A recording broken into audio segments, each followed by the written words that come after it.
My name is Kat Taylor, and I'm co-founder and co-CEO of Beneficial State Bank.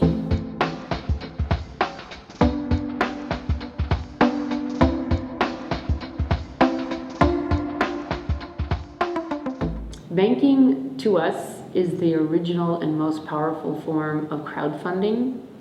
So it's a very powerful practice. Banking, leveraged, recycled, disciplined, regulated, monitored. And we need to get it right, because when it's good, it's very, very good, but when it's bad, it's very, very bad. Our aim is to change the banking system for good, nothing less than that. Along the way, we have to build a very good model and execute well.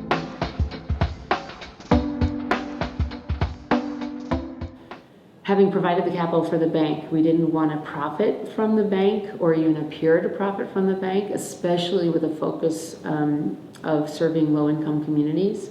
So we gave all the economic rights of the bank to the foundation, which is governed as a public charity, which means that its board is always appointed by other public charities in the majority, and it has to serve the public interest. In addition, the bylaws of the foundation mandate that any profits the bank distributes, which can only go to the foundation, must be reinvested in the low-income communities that we serve and the environment upon which we all depend. Moreover, it eliminates a private shareholder from the ownership structure.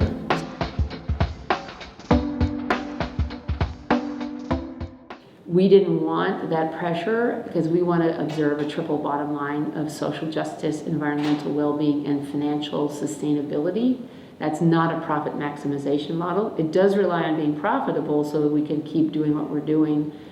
But we didn't want a private shareholder's profit maximization goal to steamroll the other two bottom lines. In order to really give meaning to that triple bottom line, not just rhetoric, we need to make sure our lending practice was producing those values.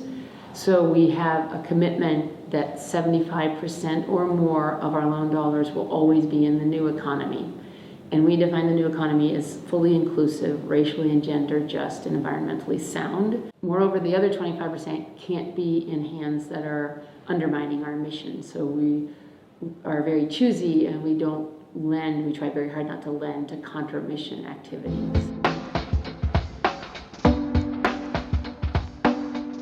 Honestly, they probably find us highly irrelevant, but maybe not for long. It's not likely that the main banking system is going to feel influenced by a very small institution like ours, except for some strategies that we think over time will bear out. So one of them is that all banks are very dependent upon deposit capital. And if we can awaken the deposit base, not only that they don't need to support activities that are harmful to them, but that they have a place to go. We need to alert them to the possibilities that they have and the power that they hold over the financial system. So that's a long-range plan to migrate deposit capital.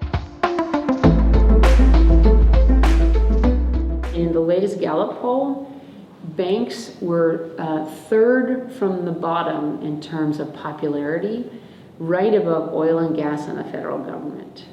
People hate banks. It's a four-letter word. They hate them because of the abuse I was talking about earlier, because of the user experience, and because there's even sort of instinct or uneasy sense that the banks are hurting us.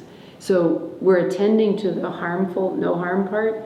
We're going to try to get technology forward as soon as we can, and we're trying to show up as a good actor. We got a lot of bad will to overcome.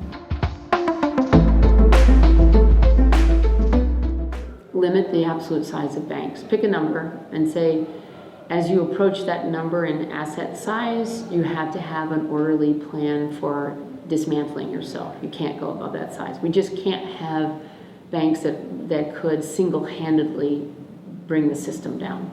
Don't allow investment banking activities, speculative investment, to use deposit funding. It's a wildly inappropriate match of risk profile. And then the last thing is let them fail. Never save another bank again.